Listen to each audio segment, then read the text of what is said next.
This is FYI on your TV, brought to you by Hometown News. I'm Kathy Botham. I've got Stephan Kotze with me. You are the president of the Mississippi Madawaska Land Trust. Welcome to FYI. Thank you so much for having me. Well, thanks for joining us. This is our 10th year, and we're just getting kicked off this year, so it's pretty exciting. So nice to have you here, too. What is the Mississippi Madawaska Land Trust? What is that? Well, we're actually celebrating our 22nd anniversary this year. I wouldn't say celebrating exactly, but I mean we're incorporated in 2003, and our mission is to conserve land in the Mississippi River watershed north to the Madawaska River.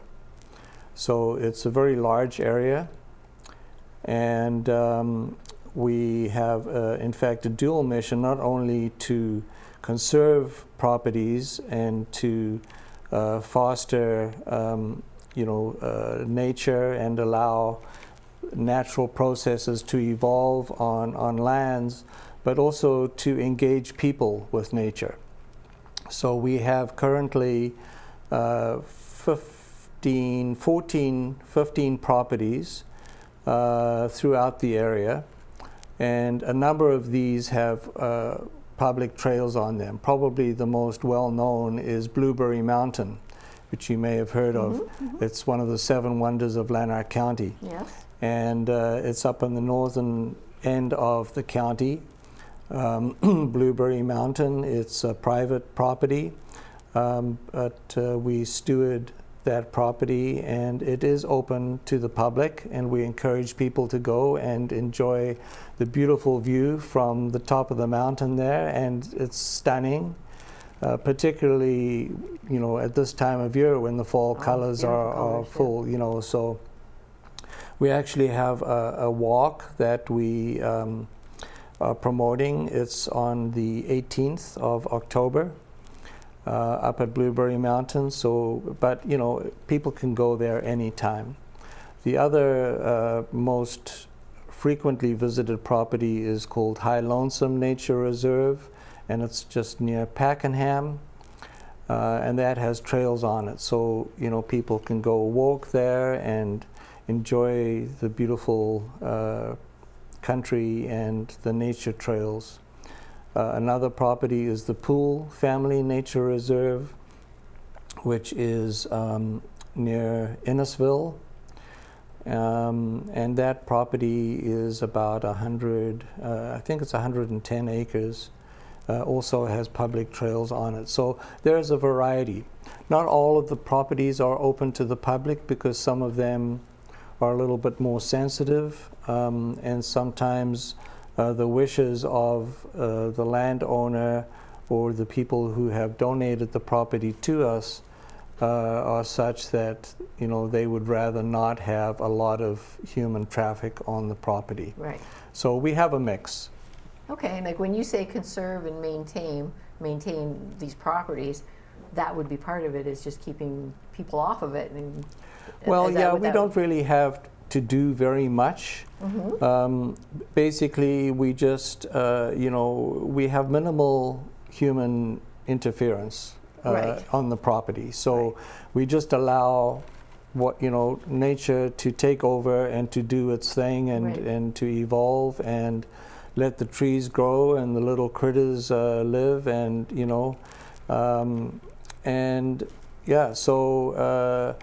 even the properties that are open to the public, we don't really manage the properties as such. All we do is ensure that the trails on the property are maintained and are safe or free of obstacles, etc. But we don't do any more than that. Okay. Now, how do you find out about these properties? Do people bring them to your attention? Well, yeah, we have, people have come to us and have said, because a lot of the land in this area is privately owned, and people care passionately about their land. People have stewarded it, and often it's been in the family for generations, and they care about it. And sometimes they don't want to see certain things happen to the property after they're gone, or whether it be development or resource extraction or whatever. So we get approached, can you take care of our land? And sometimes it's bequeathed to us in a will. So we will enter into a discussion with the landowner, and they will, bequeath their property to us in their will. Or sometimes they will donate it to us, in their lives. Now, there are quite significant tax benefits to donating land. So it is, it has a financial component to it as well, and benefits to the donor that help offset capital gains and things. I won't get too technical with you, but there are benefits. So most of the properties that we currently steward have been donated to us. Okay. Now you have an event coming up too, Notes for Nature 3. Now you've had 2 before and they were sold out. They were. We had. We're hoping for that for 3 as well. We are. Now this one is up in Plevna.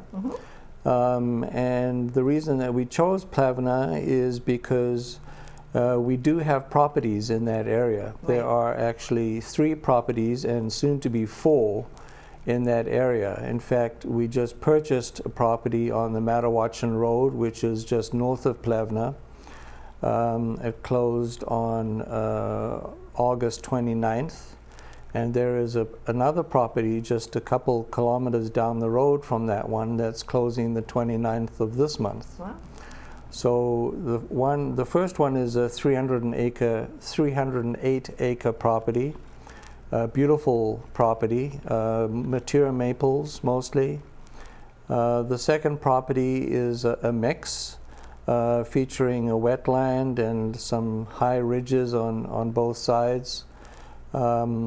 200 acres, and so we're not as well known up in that area, and we would like to become better known and to promote the properties that we have there so that people know that they're there and they can use them. Right. There are another couple of properties, one that we've had for, I think probably going on 15 years, called the Rose Hill Nature Reserve. That's just near Denby. That and a property right next to it that we just acquired the beginning of this year are both in that area as well. Good. So, there's a lot going on up there, and we just want to spread the word and let people know about it and let them know about us, and hopefully raise a little money at the same time, because that's kind of a necessary thing in the work, in our line of work. Absolutely. So we're talking Saturday, October 4th at 7 p.m. Correct. And the doors open at 6:30, and it's at the Claremille Hall. Yes. 6598 Buckshot Lake Road in Plevna.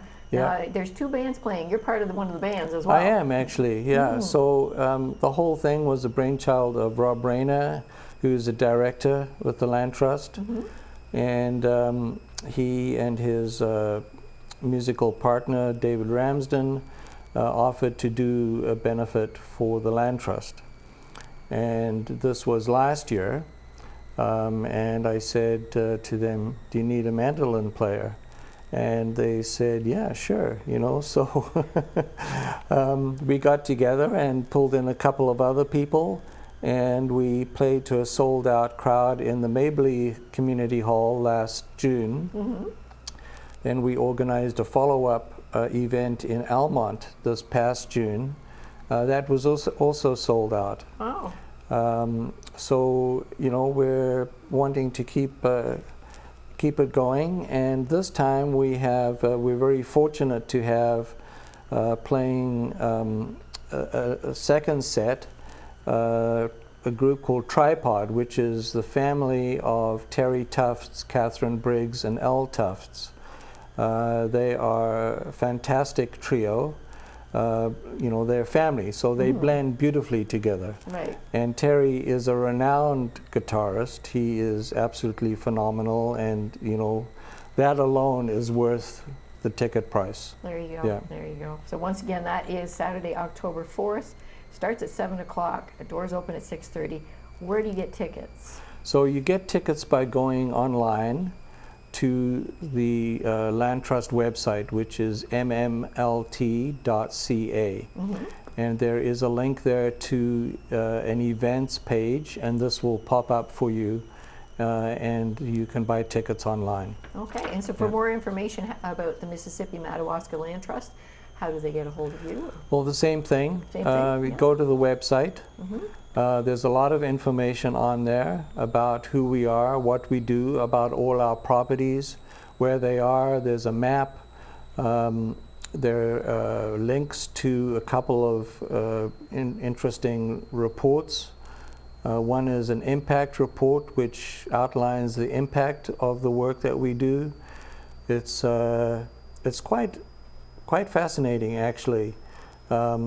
The properties that we steward comprise now over 4,000 acres. And it has been estimated that the economic benefits of these properties, or what these properties provide in economic benefits, is in the order of, I think, over $20 million a year. And we're talking about carbon sequestration, climate change mitigation, flood mitigation, water purification. There's a whole range of things that we don't necessarily think about. Right. Right. And that sort of underscore the importance of conserving property. Right. So we recognize not all property needs to be conserved. We need properties, we need the land to perform many different functions, including resource extraction. But we also recognize the importance of having land set aside to allow the trees to grow. Excellent. To provide opportunities for people to see, an old growth forest, for example, so, yeah. Excellent. So for more information, you've got a website where you can actually go to the event. Or you can go to the event, and we have an October 4th. office in Carlton Place at the Mississippi Valley Conservation Authority. Wonderful. People can drop in there. We have a phone. It is 613-253-2722, or email admin@mmlt.ca. There are many different ways to contact us. Wonderful. Well, I thank you for coming here and making the contact with FYI. So we Well, appreciate your time here. Well, I thank you very much for having us, and hopefully we'll get some people out to that event, and it'll be a success. I'm sure it will. Once again, I've got Stephan Kotze, the president of Mississippi Madawaska Land Trust. Thanks for joining us today. Thank you.